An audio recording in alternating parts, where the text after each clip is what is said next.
my time. A lot of questions, not a lot of answers.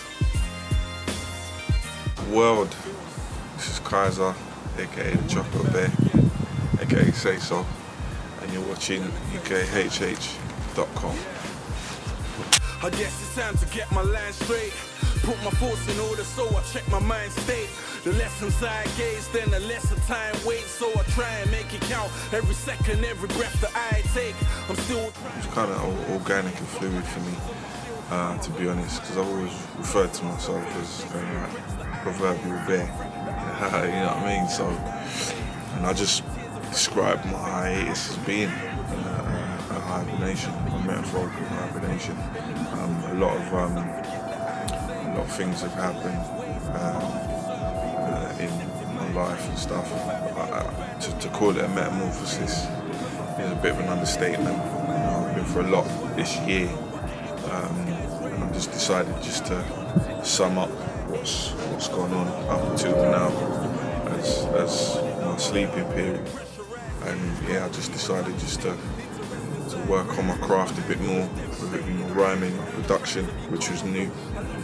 And then yeah, just wait till it's finished, and then just kind of like stick my head out and wave to everybody, say, you know what, this is what I've been up to, take a listen. You know, so yeah, I'm not hibernating anymore. I might call my next project Awakening, just as a cliche, you know what I mean? But hey, yeah, that's what hibernation means. So I've been making a lot of stuff. Before I decided to work on hibernation, produced a full-length album, which is ready, mastered, mixed, ready to go. That's called My Very Own. I'm not sure when I'll approach people or labels about putting that out, but I needed something to kind of do after hibernation, so after My Very Own. So I just decided to carry on working. I still had some of that kinetic energy, so to speak, you know what I mean, like kinetic artistic energy. I decided to carry that on and work on a lot of the tracks for hibernation. Like I said, a lot happened in that time. I lost a lot of material because my house got burgled, and I had to recover. Well, I just started from scratch basically. I just made a lot of things from scratch, went back to the drawing board. And as far as producing and beat making is something that I've always been into. You know, a lot of people I've known that's always been. I wouldn't say it's a hidden skill, because I never really kept it hidden, but it's just I never really mentioned it, and I'm gonna continue, you know, to do so, because I think that it's an evolution process, isn't it? To be honest, I don't think I can get whacker at it. The only type of reason I can get whacker at it is if I don't do it. If I just stop and be lazy. But I want to learn more, and with what I've learned from other producers, I've learned a lot from producers like Harry Love, producers like Lewis Parker, all the champions of nature lot. I've learned a lot from Chemo, Butcher, TE1, Joe Buddha, these like, you know, C-Swing, Colin Emmanuel. These guys are like gurus to me. You know, they're like Shaolin monks of production to me that I've been around and I've just learned bits and bobs from. I mean, to be honest, if anybody hears my shit and say, "Oh, you biting such and such," I'll take that as a compliment. To be honest, again, I don't plan to imitate, because you know, as you know, in hip hop and stuff, imitation is not flattering. You know what I mean? You got to get your own style and stuff like that. But I'd say I draw inspiration from a lot of people. I've been listening to a lot of Black Milk. Like for me right now, Black Milk is, you know what I mean, #1 dude, tall black guy from Detroit as well, and a guy called 14KT who does a lot of work with Kyza and other people, and you know, these three main guys have inspired me the most to carry on and try and evolve my style to production. And again, I think the #1 thing for me, production is soul, man.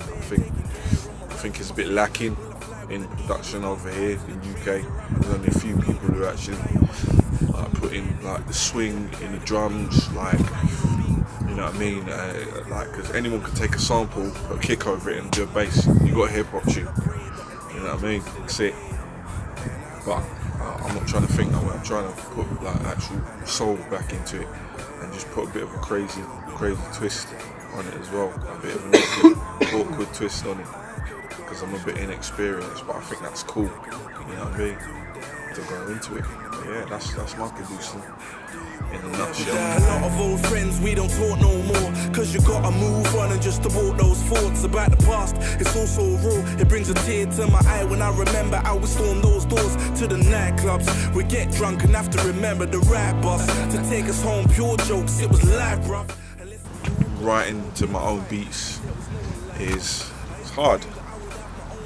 Not as easy as you'd think. Writing to my own beats is more of a challenge to me, to be honest, than writing to other people's beats, because a lot of it is just stripped raw idea and that's it, you know. Whereas when people give me a lot of stuff, they'll give me an idea that is still a bit raw, but I'd say it's a bit more structured and polished, and I just find it easier to be imaginative with and to. You know, sometimes I'll just hear like a Lalo Schifrin sample and I'll loop it up. I think, yeah, that's dope. That's some Ghostface shit. And I'll try and rhyme to it and I'll think, oh my lord, what have I just done?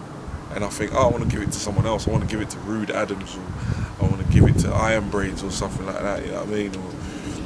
But I'm selfish. That's another thing with beats as well. I'm selfish with beats. And when I write to other people's beats, they might say, yeah, I got this beat for you and such, and I'm like, no, I want it for myself, you know what I mean? But when it's for my own stuff, I'm not as territorial, you know what I mean? Because I know that it's mine, and also because it's mine and I know that I'm gonna spit over it, I don't, you know what I mean, challenge myself. I know that I'm just gonna write a verse. I don't have anything to compare. There's no comparatives, you know what I mean? So I get a bit lazy in that sense, but I think with any other projects that's going to come out, I'm going to challenge myself not to do that, and I'm going to step my game up, because you've got a lot of new guys coming out that are taking, I won't say taking the shine away, but they're getting a lot of attention, you know, and I think to compete with these guys, you have to come with something a bit more outstanding. So I think I've got that little bit of extra edge with the production, because it's mine.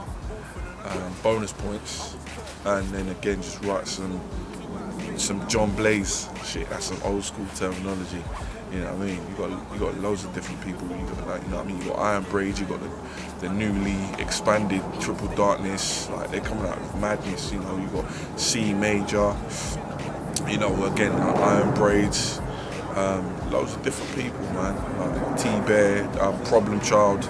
And you know what I mean, to compete against these guys, you've got to come with some straight raw dope shit. I'm a pretty simple dude, to be honest. I'm very simple in the way that I live. I like to live drama free. I don't drink, I don't smoke. You know what I mean? I'm trying to raise a small child, a baby and stuff. Just taking inspiration from that, being a father. You know what I mean? Knowing that my whole perspective on the world has changed regarding the raising of my son, my child. You know, there's certain things I can do and say, you know, today, and then see my son that I may not do tomorrow. And again, I'll write about that on the track and just say to myself, do you know what? It's big man time now. I've got to be a bigger man, bigger responsible adult. You know, but I think lately, a lot of what has inspired me from the project has been what's actually happening while I've been in HIbernation. A lot of things have happened. I've moved away from the place that I used to live in West London. As I said before, my son is 9 weeks old. So me and my partner are raising our son. My mother passed away in March this year. and I changed jobs. I was working 3 jobs, and I packed all of them in and changed them in for 1 job. So those, just those events alone have just been like, I don't know, like you see like Star Trek, like when they've got the antimatter device, and it just makes everything implode. All those things just combined into one, like just, you know, it's the antimatter that just made my world just implode and then just kind of like be reborn again, you know what I mean?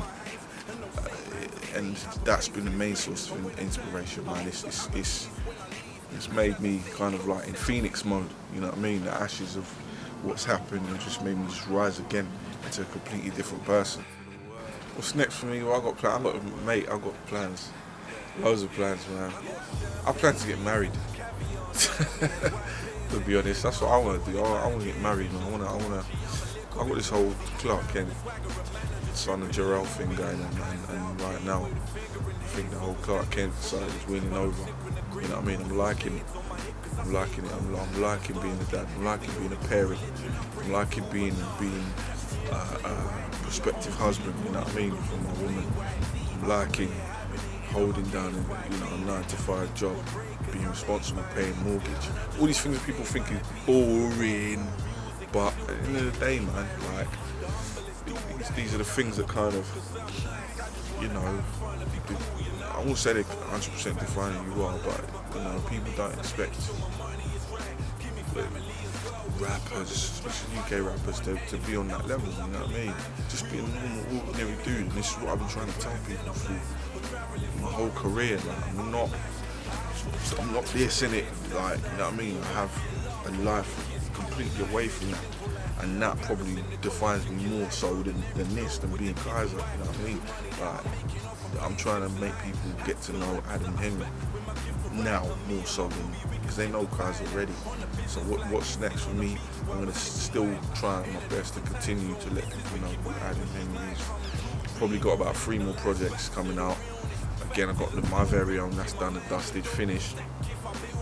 I want to approach a label for that, because I believe that, you know, on a professional level, that deserves a proper, you know, like release, physical release and stuff. And hopefully getting on some vinyls as well. For the people asking, oh, you put vinyl? Yes, that's what I plan to do. Yeah, just evolving the game, take it as far as I can take it. I want to be doing shows, 1,000,001 shows over different countries, like Foreign Beggars as well. Shout out to Foreign Beggars, who've been supporting me a lot through my career and my trials and tribulations that I've been going through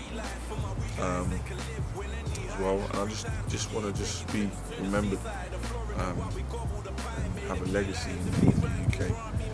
I like saying the UK game, but just in the culture. I'm not gonna say the game, or, you know, whatever. It's the culture, innit? I just want to leave my mark on the culture. And some people say, yeah, like Kyza had dope shit, like he had dope tunes. He always came out with dope runs, and he had dope beats as well. And he was a good bloke. So hopefully I can be a good dad to my son as well. That's it, really. Yeah. One shout out to Luke Haywood for the artwork. One shout out to Telemachus Chemo for mixing, mastering, HIbernation and stuff. Not many people shout out to TE1. Shout out to my brother, my nephew. Shout out to the whole world, man. Just shout out to the whole world. And yeah, let's try and be good, be human, live life and love life as well. Peace.